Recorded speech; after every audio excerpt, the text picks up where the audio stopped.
చాలామంది మాట్లాడుతున్నారండి. మీది విదేశీ గ్రంథము, మత గ్రంథము, లేకపోతే మీది ఈ దేశం కాదని. ఇలాంటి మాట్లాడిన మూర్ఖులందరికీ కూడా నేను చెప్పేదేంటంటే, భారతదేశంలో పుట్టిన ప్రతి ఒక్కడు కూడా వాడికి నచ్చిన మతాన్ని ప్రకటించుకునే హక్కు వాడికుందండి. నా రాజిచ్చాడు. ఎవరండి? నా రాజు. నా రాజు ఎవరో తెలుసా? డాక్టర్ బాబాసాహెబ్ అంబేద్కర్. ఆర్టికల్ ద్వారా రాశాడు. ఒక రాజ్యాంగాన్ని మాకిచ్చాడు. ఆ రాజ్యాంగం ద్వారా ఈరోజు ఎవరి మతాన్ని వాళ్ళు ప్రకటించుకునే స్వేచ్ఛ హక్కు కల్పించాడండి మహనీయుడు. ఏవండి? ఆయన అలా చెయ్యకపోకుండా ఉంటే గనక ఈరోజు స్థితిగతులు ఎలా ఉన్నో ఒక్కసారి ఆలోచించండి. ఎలా ఉన్నో ఆలోచించండి. ఏవండి? గుద్దకు ముంత, నోటుకు ముంత, గుద్దక తాటాకు కట్టుకుని మన పూర్వీకులు వాళ్ళ నడిచెళ్ళే నడకలో అడుగులు కూడా పడకుండా అటువంటి చిత్రహింస పెట్టారండి. తాగటానికి చెరువులోకెళ్ళి నీళ్లు తాగితే మైలు పొందుతావని నీళ్లు కూడా ఇవ్వలేని దౌర్భాగ్య స్థితిలోనికి మనల్ని నెట్టేశారండి. మైలు పడతదని. అటువంటి స్థితిలో నుండి తీసుకొచ్చి మంచి రాజ్యాంగాన్ని రాసి ఎవరి మతాన్ని వాళ్ళు ప్రకటన చేసుకునే స్వేచ్ఛ హక్కు కల్పించాడండి మహనీయుడు డాక్టర్ బాబాసాహెబ్ అంబేద్కర్. ఈరోజు స్వేచ్ఛగా ఈ బైబిల్ నేను చదవగలుగుతున్నానంటే ఆయనేనండి. ఆయన రాసిన రాజ్యాంగం వల్ల ఈరోజు స్వేచ్ఛగా నా బైబిల్ నేను ప్రకటన చేసుకుంటున్నాను. నా బైబిల్లో ఉన్నదని ఉన్నట్టుగా నేను చెప్పగలుగుతున్నాను. సంప్రదాయం కలిగిన భారతదేశంలో పుట్టాను నేను. భారతీయుణ్ణి. ఇండియన్‌గా పుట్టినందుకు నేను గర్వపడుతున్నాను. అందులో మంచి రాజ్యాంగాన్ని కల్పించిన మహనీయుడు పుట్టిన దేశంలో పుట్టినందుకు చాలా గర్వపడుతున్నాను. ప్రియమైన వారలారా, ఎవరి మతాన్ని వాళ్ళు ప్రకటించుకేసుకునే స్వేచ్ఛ హక్కుంది గానీ, ఎదుటి మతాన్ని దూషించే హక్కు ఎవ్వరికీ లేదండి. బాబాసాహెబ్ అంబేద్కర్ ఒక మాట మాట్లాడాడండి. ఏమని మాట్లాడాడో తెలుసా? నేను పుట్టతం హిందూగా పుట్టాను గానీ, చచ్చేటప్పుడు లోపల నేను హిందువుగా సావనని ప్రకటన చేశాడండి. ప్రేమ నేర్పుతుందండి బైబిలు. ఇది మత గ్రంథం కాదండి, మహాజ్ఞాన గ్రంథం అండి. పాపులను కూడా క్షమించే గ్రంథం అండి. ఎంతోమందిని చంపేశారండి. దేవుని యొక్క గ్రంథంలోని మాటలు చెప్పేటప్పుడు ఎంతోమందిని చంపేశారు. అయినా కానీ వాళ్ళని చంపండి, ఎవరైతే నా భర్తని చంపారో, ఎవరైతే నా బిడ్డని చంపారో వాళ్ళని చంపండని ఎవరు కూడా మాట్లాడలేదండి. వాళ్ళని క్షమించండి, నా తండ్రి ఎలాగైతే క్షమించాడో నేను కూడా వాళ్ళను క్షమిస్తున్నాను అనే మాటే చెప్పారే తప్ప వాళ్ళని చంపేయండి, ఉరి తీయండి అని ఎక్కడా కూడా మాట్లాడలేదండి. అదండి బైబిల్ నేర్పిన మహాజ్ఞాన గ్రంథం. చదివితే జ్ఞానులైపోతారు. అందరూ కూడా జ్ఞానులైపోతారండి. నిన్ను వలె నీ పొరుగువారిని ప్రేమించమన్న మాటలు బైబిల్లో మాటలండి. ఇవన్నీ కూడా లేనివాడిని ప్రేమించు, లేనివాడికి నీ ఉన్నవాడు వాడికి పెట్టు అనే మాటలు ఎన్నో బైబిల్లో రాయించిన మాటలండి.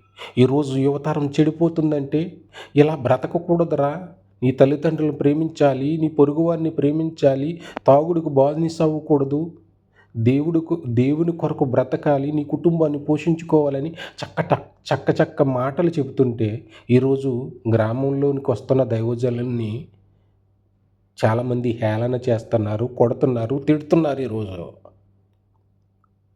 మీ గ్రంథాన్ని చెప్పి ఎంతోమందిని మార్చండి. మేము చెడు చేయమని చెప్పడం లేదు కదా, చెడు చెయ్యకుండా ఉండటానికి మేము చెప్తున్నాము. చెప్పేవారిని అడ్డుకుంటుంది ఈరోజు చాలామంది అడ్డుకుంటున్నారు. ప్రియమైన వారలారా, ఆలోచించండి. దేవుని మాటలు చెబుతున్న ప్రతి ఒక్కరికి తన ప్రాణం ఉన్నంత వరకు కూడా దేవుని మాటలు చెప్పాలి, దేవుని కొరకు తప్పించాలని మా గ్రంథం చెప్పిన మాటలు ఈరోజు మేము చెబుతున్నాము. మీరు చంపేస్తారా? చంపేయండి. మేము రెడీ. మా దేవుని కొరకు మా గ్రంథం ప్రకటించేటప్పుడు నేను చావటానికైనా సిద్ధమని ఎంతో దైవజనులు ఈరోజు ముందు నడుస్తూ ఉన్నారు. ముందుకు నడుస్తూ ఉన్నారు. ఆలోచించండి. దేవుని కొరకు బ్రతికే ప్రతి బిడ్డ కూడా, ప్రతి సోదరుడు, ప్రతి సోదరి కూడా దేవుని కొరకు పనిచేసే బిడ్డలుగా ఈరోజు నిలబడుతున్నారు. ఆలోచించండి. దేవుని కొరకు పనిచేసే బిడ్డలుగా, దేవుని కొరకు తప్పించే బిడ్డలుగా మనమందరం ఉందాం. మంచి రాజ్యాంగం మనకిచ్చింది. ఆ రాజ్యాంగాన్ని దుర్వినియోగం పరచకుండా చక్కగా మన హక్కులను మనం పొందుకుంటూ, దేవుని యొక్క గ్రంథాన్ని ఉన్నట్టుగా ప్రకటించేసుకుంటూ ముందుకు సాగుదాం. నీది రైటు, నాది రైట్ అని మనలో మనమే కొట్టుకుని చావకుండా చక్కగా ముందుకు వెళ్దాం. అపవాదికి చోటిచ్చేవారుగా మనము ఉండకుండా, అన్యజనుల మధ్య నా నామాన్ని దూషింపబడుతుంది అని దేవుడు అనకుండా ఉండాలి అంటే మనలో ఐక్యత, ప్రేమ కలిగి మన ఇల్లుని మనం చక్కబెట్టుకుని చక్కగా ముందుకు సాగుదామని క్రైస్తవ సోదర ప్రపంచానికి ప్రతి ఒక్కరికి తెలియపరుస్తున్నాను. ఈరోజు యూట్యూబ్లో కానీ, ఫేస్బుక్లో కానీ ఈ క్రైస్తవుడు ఆ క్రైస్తవుడిని తిడుతున్నాడు, ఆ క్రైస్తవుడు ఈ క్రైస్తవుని తిడుతున్నాడు, ఇది రైటు అది రైటు అని వీళ్ళే కొట్టుకుని చస్తున్నారే తప్ప మనమందరము ఐక్యతగా కలగాలి, ప్రేమతో ఉండాలి, ఏమనుంటే సరి చేసుకుందాము అని ఆలోచించుకోకుండా చిన్న చిన్న విషయాలకు యూట్యూబ్లో, ఫేస్బుక్లో పెట్టి నీది రైటు నాది రైట్ అని కొట్టుకుని చస్తున్నారు. ఈరోజు దేవుణ్ణి నమ్ముకోలేని వారు చూసి ఇదేంట్రా బాబు వీళ్ళే కొట్టుకుని చస్తున్నారని వాళ్ళు ఆలోచిస్తున్నారు. అందుకే దేవుడు అన్నాడు, అన్యజనుల మధ్య నా నామాన్ని దూషింపబడనివ్వకుండా చూసుకుంటారా. దూషింపబడనివ్వకండి, చూసుకోండి. ప్రియమైన సోదరుడా, ప్రియమైన సోదరి, ఈరోజు క్రైస్తవులు ఉన్న నీవు నేను కూడా ఎలా ఉండగలుగుతున్నాం? మన ఇల్లుని మనం చక్కబెట్టుకోగలుగుతున్నామా?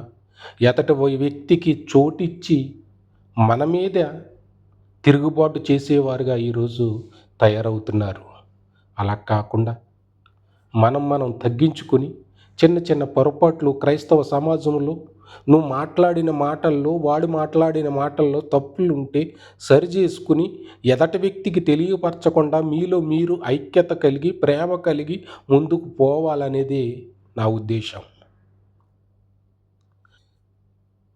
ప్రతిదానికి యూట్యూబుల్లో, ఫేస్బుక్లో పెట్టి నీది రైటు నాది రైట్ అని పెడుతుంటే చూసేవారందరూ కూడా